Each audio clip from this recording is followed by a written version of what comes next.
prepaid call from... It's me for just a minute, Mom. An inmate at West Tennessee Detention Facility. Your account balance is $17.93. To hear the for this call, press or say 2. To accept this call, press or say 5. To refuse this call will be recorded and subject to monitoring at any time. Thank you for using IC Solutions. You may begin speaking now. I don't consent to recording on my call. I didn't realize that I could actually let Pat do the call transfer and get to you that way. It's 7 cents a minute. Oh, okay. Is that what we're doing now, or? Oh, okay. Yeah, that's what we're doing. This is on my dime. This is on my dime, not yours. So. Okay. Well, very good. To recording of my call. Anyway, I was wanting to let you know I listened to the Power Hour this morning. They did play it locally, but what they played was a replay from Friday. The first 2 hours I did hear. They had what's his name, Sheriff Mack, on there. He was talking about the Bundy situation, and he says what's helping them is they've got a guy named Larry Claimant that's filing some stuff, and I guess there's him or some of the lawyers filing some stuff in Washington where they're actually going after the prosecutor and or the judge, and so the judge is starting to back off, and they've let several of them out of prison, and it looks like there's a 50-50 shot that they might just unravel the whole thing and just dismiss everything against everybody. Yeah, you realize that even though they're out of prison, it's just a pre-trial release. It's not charges dropped, right? Right. Yeah. Yes. It's just their release. Yeah. No, I'm sorry, Mike. One thing I did want to let you know is I did get the trial audios from your trial. It was several hours, like 3 days in a sentencing.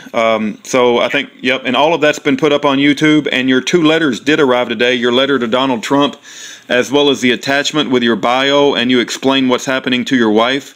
And those are powerful letters. I mean, they are absolutely horrific, but it goes into the detail for people that don't know who you are to become educated about your case. And I wanted to let you know I've read both of those letters into YouTube, and I've put them on my website.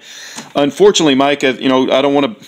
I'm just not all that popular. But for the people that are paying attention, they've left comments like, "Wow, they just can't believe this is happening in America." But it's happening all over the place. Well, I didn't know if you had my bio, and I don't repeatedly tell people that I've actually been ordained as a minister, and I've been virtually in ministry my whole life. So I just practice it. I don't really talk about it. I just practice it. And, I try to steer people into, what Christ would do types of scenarios. And without preaching to them Scripture. And every now and then I'll throw in Scripture if it's applicable. But when I had a radio talk show, Voice of Truth with Mike Parsons was a ministry in a secular time slot, and I would utilize as much biblical history as I could. Without quoting a scripture, I would quote the scripture without saying the chapter and verse. So people were knowing that I'm quoting scripture, but they weren't getting the chapter and verse thrown at them. And I found that most people were accepting of that, because they didn't want to really look it up anyway. They could understand the moral principle behind what I was trying to present. And I would take European history and American history, Native American history, and all these and show where people are constantly doing the right things. You'll find at the foundation is a biblical principle. Amen. And that's what it's all about. And even on my campaign platform, on my site, at the bottom I wrote, building a strong foundation for our future. And that foundation is simply, what does God say? Love God, love your neighbor. It's as simple as Christ put it. It's not complex. Stand on your own feet. I teach people to be independent, self-sufficient, self-governing. Amen. Like in my write-up on the website, I mentioned that, Mrs. Parsons and I met in college. Both of us working our way. I had 2 or 3 jobs and all. That's why it took me 8 years to get a degree. And but we both got our engineering degrees and then went on and we, bought a house in a very low income area. It's a well built house, but it was not lower middle class, I'd say at best, if we're lucky, and interracial neighborhood, and we got along with the neighbors great. I raised my wolves in the city of Memphis. I had a dozen wolves, and never had any problem. Every now and then, a couple of times, we had a few get out, and the neighborhood kids would help me find them. Nobody ever shot at our animals or tried to harm them or us in any way. Neighborhood kids, all black kids. I put up a basketball goal. They come down, and I say, "Now I know y'all want to come play, but here's the rules. When we're here, y'all come down and we play and everything, but I got 3 simple rules. We don't fight, we don't cuss, and we don't beat on these little kids unless they really deserve it." Amen. And now realize I'm talking to 10 and 12-year-olds. Yeah. So the little ones would be the 6-year-old and the 7 and 8-year-olds. Okay. So, and they're like, "Oh boy, we get to beat." I said, "No. What I'm saying is that you hold each other accountable. If one of y'all's getting out of line, you set them straight. What about you, Mr. Parsons?" I said, "If I get out of line, all y'all can get on to me. We're all equal here.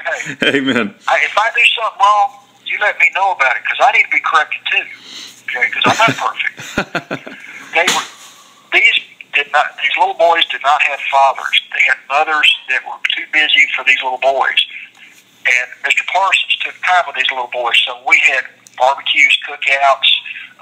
We take some up water skiing. We took some up snow skiing up the mountains. As we got older, my son was in sports like church league basketball. I invited him to come join the league.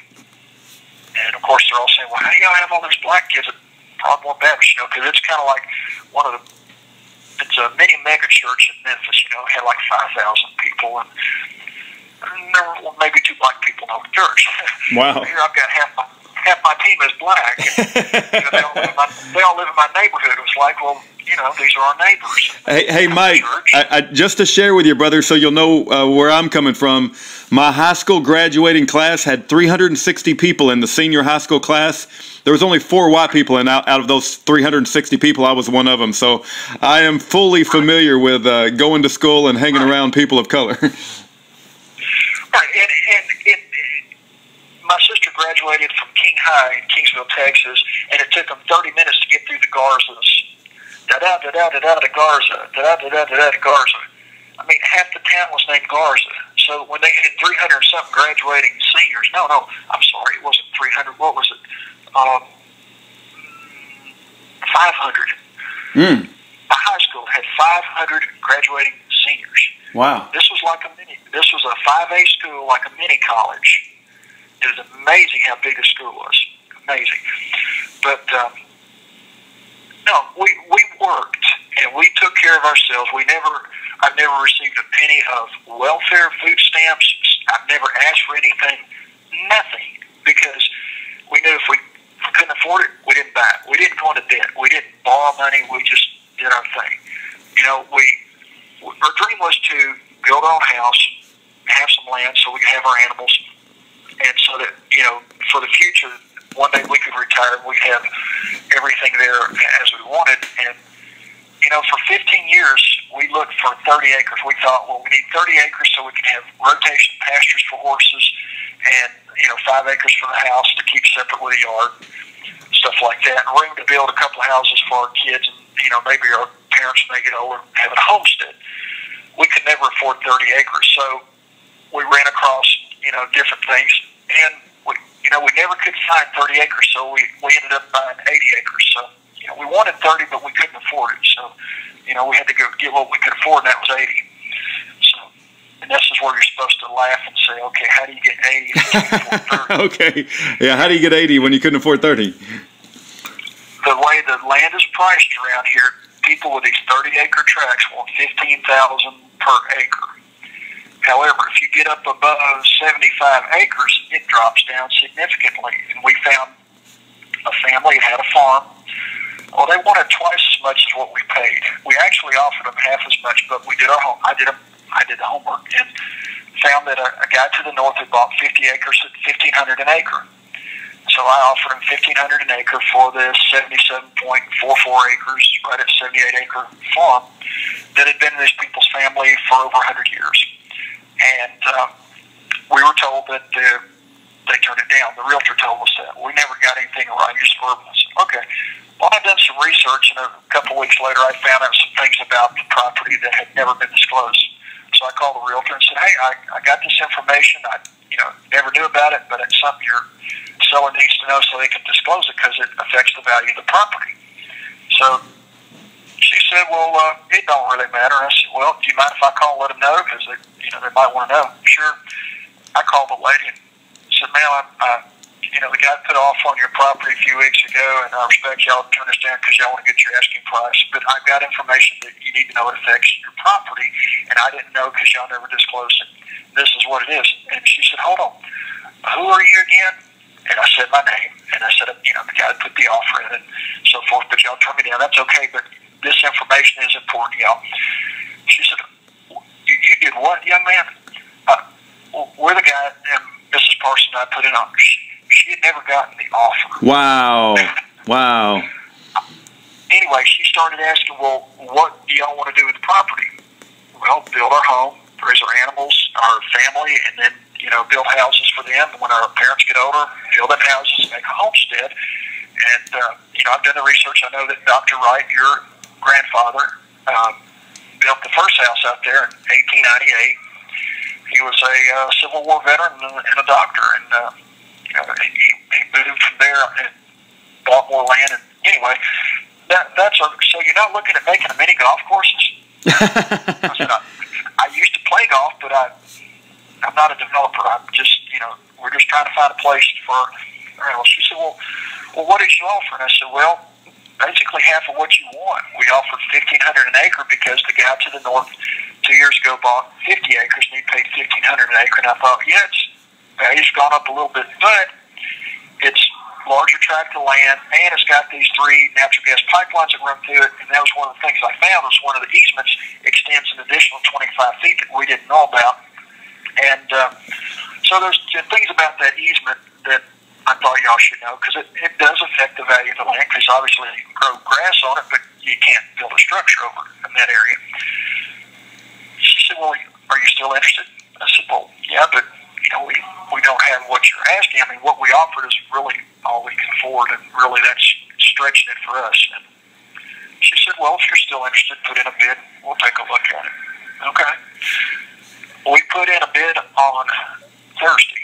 The following Tuesday, we were told that the offer was accepted. Wow, that's awesome. We got 78.44 acres at $1,500 an acre, and it's right on the county line next to Shelby County, which is the area where Memphis is, and it's quite valuable. As soon as I moved out there, I mowed a strip and registered with the FAA, so we've got 2 FAA registered runways on the property because there was no ordinances in the county. And immediately the county gets all upset because, well, he's got something that nobody else has got. We didn't know nobody was doing that kind of stuff. So there's nothing they could do about it. It was already done. And, TN58, FAA, go to airnav.com, that's it. That's Parsons Farm. Now say that again. You said a website, and I completely missed it. The airport identifier is TN58. Oh, TN58. Gotcha. Airport identifier. Gotcha. Okay. Yeah, if you go to airnav.com website and put that in, and you'll see where it is. Gotcha. Now, some of the information, like the phone number, might not be right. Mailing address may or may not be right.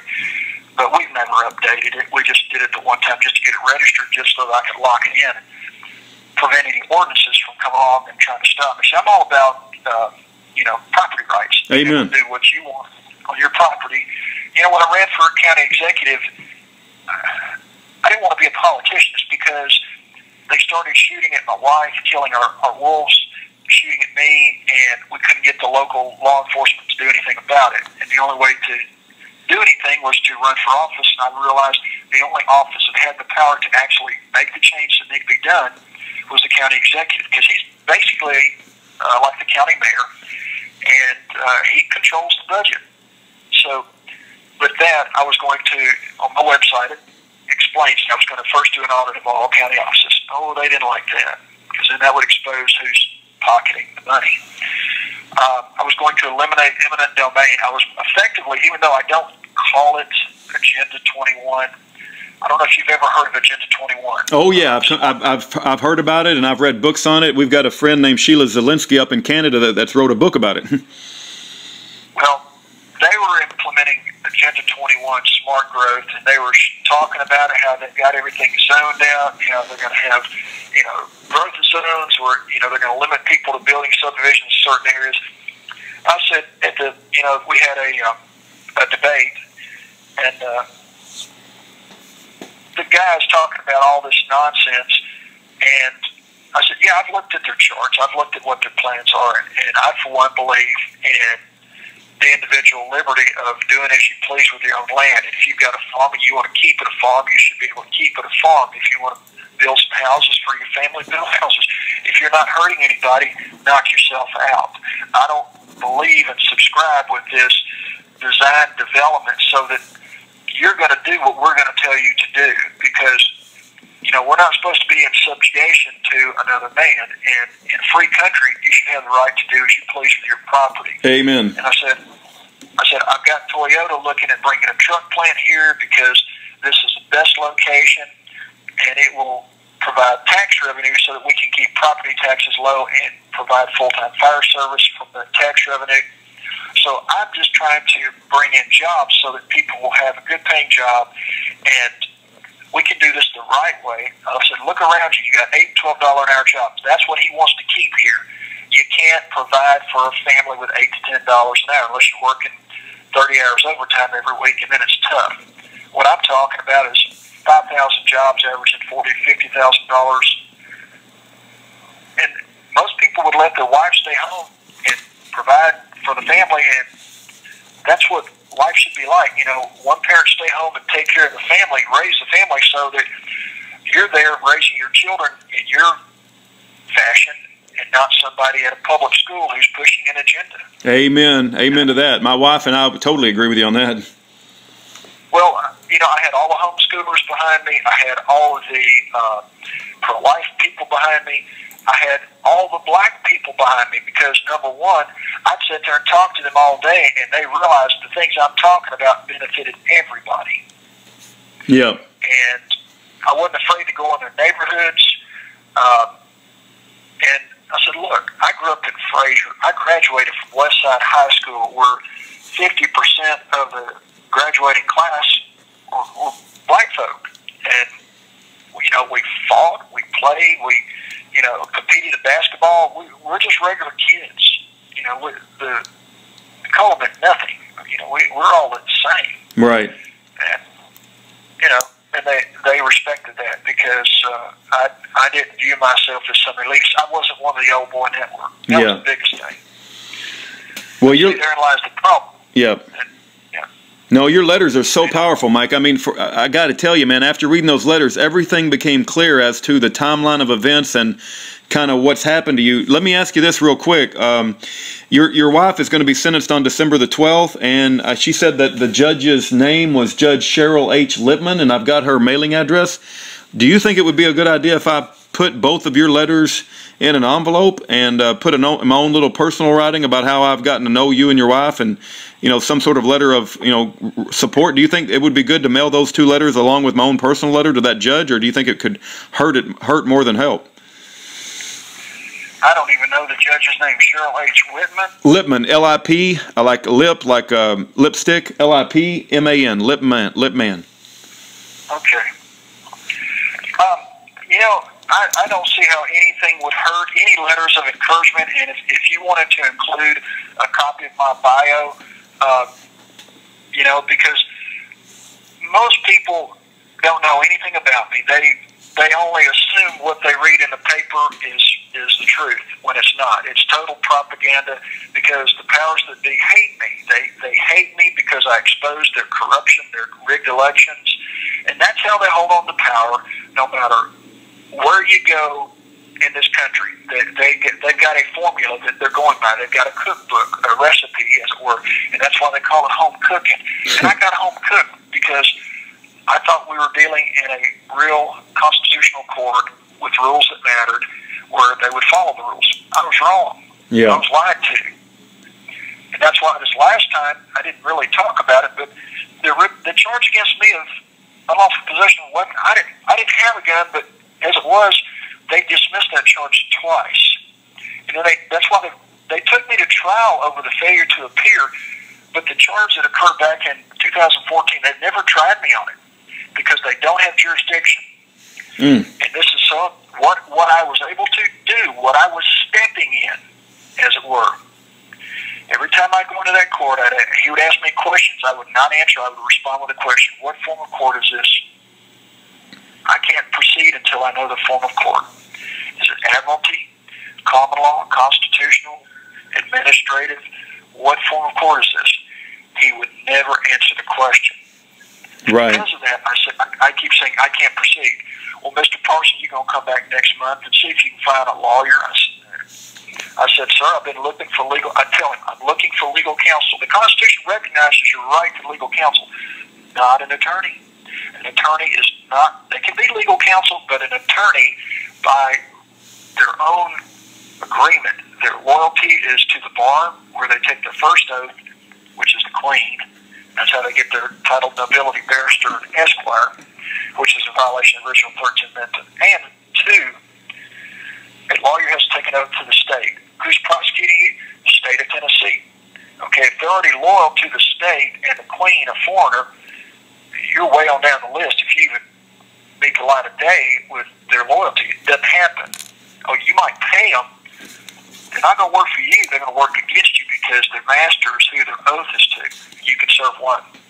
You can't serve two. You'll serve Caesar or you'll serve God. And I'm serving God. I'm not serving Caesar. Amen, Mike. You know, it's men like you that we need in this country to turn it around, because you're not afraid to speak the truth. You're not afraid to take a stand. And even after have been incarcerated, even being threatened with throwing your wife in prison, it sounds like you could possibly lose everything you've ever worked for your whole life in regards to that farm. And it doesn't sound like you're backing up any. I mean, I don't hear a man who's like saying, well, maybe I should keep my mouth shut because I'm going to lose everything. Maybe I should quieten down because they're, throwing my wife, possibly going to throw my wife in prison. It sounds like you're just going to say the truth come hell or high water, and you're turning all the consequences over to God. And that's the kind of attitude that scares the hell out of the enemy, brother. It is men like you who is required to turn. That's why the DA wrote a letter to the when I was going up for parole the first time after 10 months at the safety valve. The parole hearing officer recommended my immediate release because she recognized I'm not guilty of anything. I shouldn't even be there. Mike Donovan, the district attorney, personally wrote a letter saying that I was, quote, the most dangerous man in Tipton County. No, I've never harmed anybody. Never harmed a soul. I'm dangerous because I'm not afraid to stand up to them with the truth. And that scares the heck out of them. And here's the thing. I don't extort, okay? I learned a long time ago when I used to walk to school that the bigger kids at the end of the street would bully me to try to steal my lunch or my lunch money. And I knew that if I started giving it to them, that they would try to get it every day. And that ain't going to happen. So get in my face and there's going to be a problem. Yeah. So when people push me in a corner, now I'm not a violent person at all. But in a fair fight, I can defend myself. Amen. This is not a fair fight because we're not allowed to know the rules. This is a rigged game. And and here's the thing. I could say, okay, what do you want me to do? Okay. Originally, there was a farmer to the south that wanted me to give him 5 acres of my property that I just bought. And I said, well, no, I plan on building a house there down the road for one of my family members. Why do you want it? He said, well, I just thought I might want it. I said, you've got 500 acres. Why would you want 5 acres? I don't know. Well, he wants it for some reason. He just doesn't want me. And then shortly after, he puts up a barbed wire fence across my gate on that end of the property. And I take it down, and he put a no trespassing sign on my tree. I take it down. I take it to him. I said, I think your employees didn't get the message. You didn't buy this property, and it's not for sale. I'm not giving it away, so let them know that's my property. I need to stay off of it. Well, you should have just give me that property. Now that you have it, I'm just going to take it from you, and if you get in my way, I'll take care of you. Well, his sister's a county commissioner. Okay, so all of a sudden, all these people around there started threatening me and my wife and shooting at us, shooting our wolves and letting our wolves out. And every time I call the cops, I get arrested. I get charged. Wow. I get taken to jail. Charges dismissed, but they won't hold these people accountable. It's an old boy backwards mafia. It's corrupt. And the people that were calling to help us, I went to the FBI with audio recorded proof of a conspiracy by the district attorney Mike Donovan to falsely charge me. And they didn't do anything about it. They didn't want it. Okay, so the FBI is rogue. No, there's no doubt. No, I got to jump in here, Mike. After dealing with political prisoners for several years now with my wife and every book that we've read, and the primary function of the FBI is to protect the establishment and put down political dissent. It is absolutely rogue. I can't stress that enough. And what you just said rings so true, and I wish more people understood that the FBI has gone completely rogue and they are not operating in the best interest of the American people. I completely relate and agree with your statement on that issue. What I tell in that write-up where I put that they have a history of shoot first and frame later. Yes.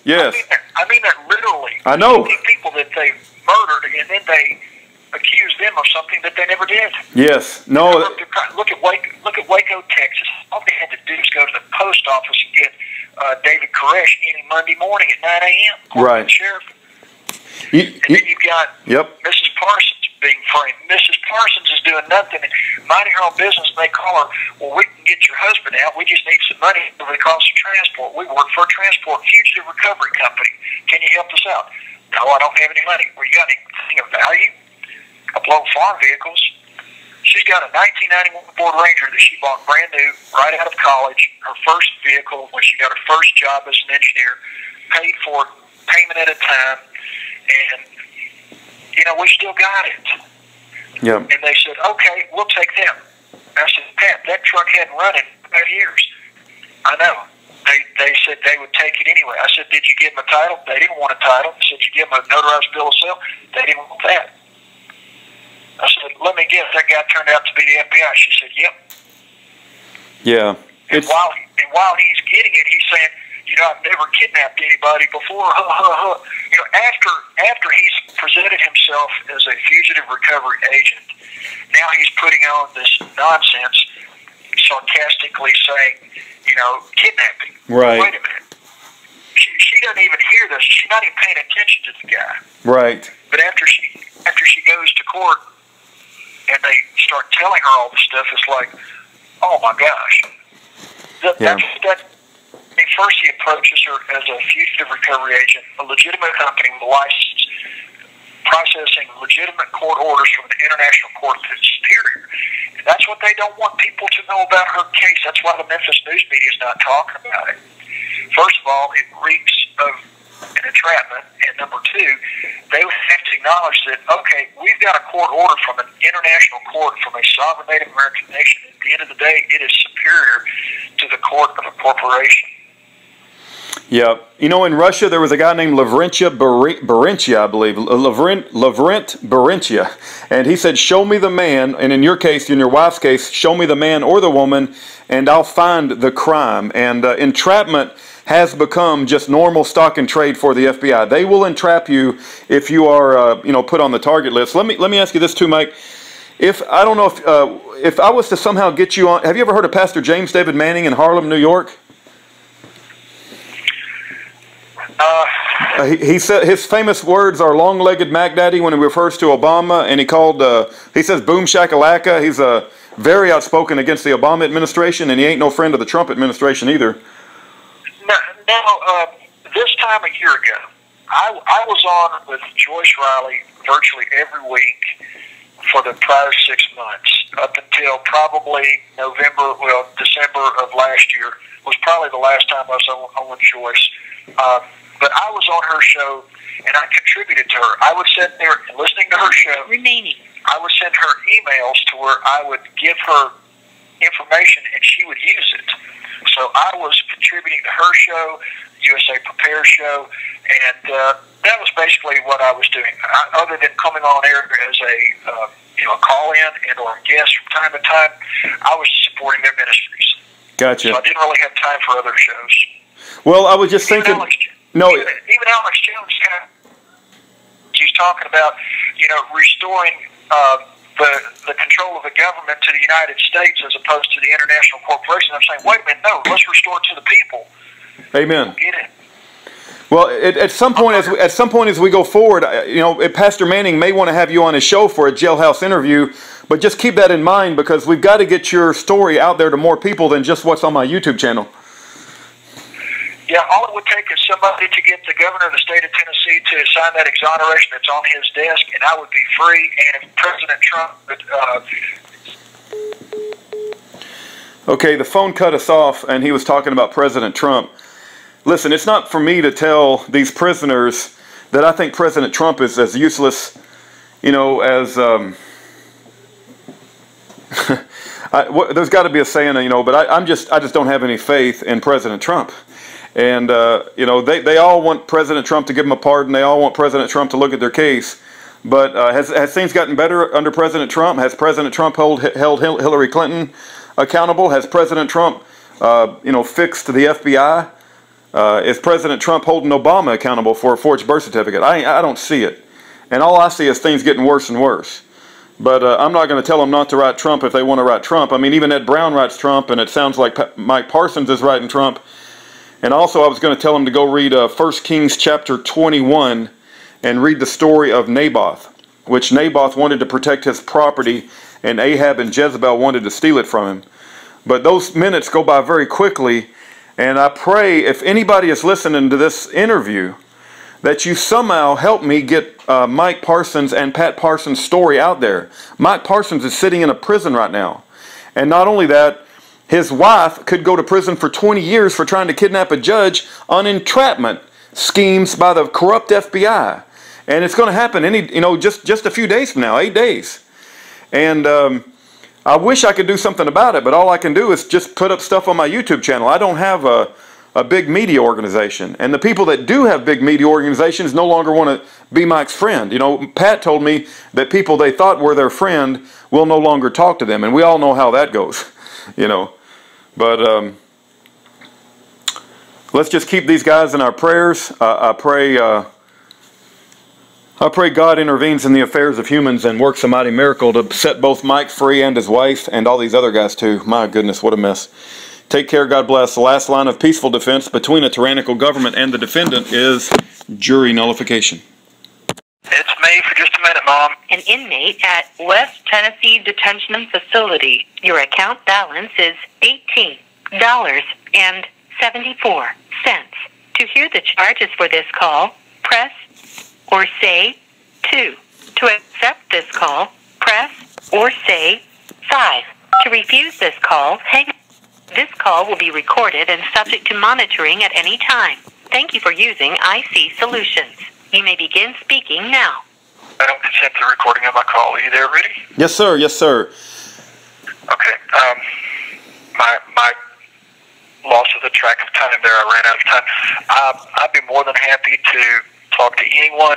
I really think if you would have, I don't know if they would let you talk about it, but if there's any way to talk about it on the Power Hour and refer people, if nothing else, to your website to look at these videos and stuff. And I've sent the same letters I sent to you to Dave Brickman. Daniel Brigman. Daniel Brigman. Okay. Daniel. Yep. Yeah. I don't know if he reads this stuff. I don't know if he didn't remember who gave Joyce the name Sister Tin Cat, so he may not even remember me. Yeah. But I was from, 2008 until, obviously, I was locked up last January. I'm on her speed dial. Yeah. She had my cell phone on speed dial, and I had her cell phone and home number on my speed dial. We met over the radio 2008, and then I guess it was in 2012 I met her face to face at a preparedness show, and we are kindred spirits. We have so much, love for the truth, love for animals, want to expose the corruption, want things to be like we view it as Americana. where we can be free and independent and, respect one another. We had so much in common, though we were, different ages and different areas. We're cut from the same bolt of cloth, as it were. And with that being said, anybody that was a regular listener to her show during that time would have known Mike from Tennessee. I've got some friends that I'm going to ask. One of my friends is Brad, and he's a Marine, and he religiously listened to, Joyce Riley every single day, and I bet he does remember you. Here's the deal: every Tuesday around 9:40 Central Standard Time, I get an opportunity to go on Pastor James David Manning's show. It's a radio show in Harlem, New York, and he allows me to bring various political prisoners to the forefront and state their case. On occasion, like there's a guy by the name of Jeffrey Winehouse who has a very similar story to yours. He did a jailhouse interview, and I'm thinking if you could call me, and we know that this transfer phone thing will work. We might even want to test it with my wife's phone before we hang up tonight. But if I could transfer you into the show, and that wouldn't cause any problems with your prison, because the last thing I want to do is break any rules with your prison. But if we could transfer you in the show 9:40 Central Standard Time Tuesday, which will be, I think, when is Tuesday? Will be the 12th. It'll be the same day your wife is going to trial, and you could tell your story to Pastor Manning and to his entire audience. That might be a good opportunity, if assuming I can get approval from Pastor Manning. Well, is he already got somebody lined up for tomorrow then? It's for tomorrow, yes. We got Daniel Riley. You know Ed and Elaine Brown? Does that ring a bell? No. Ed and Elaine Brown have spent 10 years in prison, innocent, completely innocent. They had a big tax standoff in Massachusetts. They had some people come and stand with them, and Aaron Russo put a movie together, From Freedom to Fascism, and anyway, they said there's no law that requires anybody to pay income tax on your labor, and they've been in prison for 10 years, and Daniel Riley's been in prison 10 years too. So they're scheduled for tomorrow, and there's no way that I could arrange everything this quickly before tomorrow morning, but I might get a chance to... Yeah, I might get a chance to arrange it a week from tomorrow. 1 minute remaining. Well, I'd be more than happy to give it a shot. Okay. If you can receive a call, I'll write it down. It's at 9:40 a.m. is when you do it. 9:40. It's on Tuesdays, and it'll be a week from tomorrow. And do you think if I transfer you into their radio show, that that not going to break any prison rules and it should work? I guess we don't have time to test it with Aaron's phone tonight. I don't know of any rule that it would affect or apply to me. Okay. Seriously, when I walk, so that you realize this, I've never put my signature on anything since I've been here. When I walked in the door, they want you to do the fingerprints. I didn't do that. Yeah. They want you to give DNA. I didn't do that. They want you to do all these things. They want you to do a TB test. I didn't do that. I'm the only guy in the history of TDOC, Tennessee Department of Corrections, in 30 years. I'm the only guy that went through classification in Bledsoe, Tennessee, that didn't do. Okay, it cut him off in mid-sentence, and I don't know, we only spoke like 6 minutes, and I don't know why it cut him off so soon. I don't know if he'll call back or not. But I'm totally with him on not giving fingerprints and not cooperating with your enemy.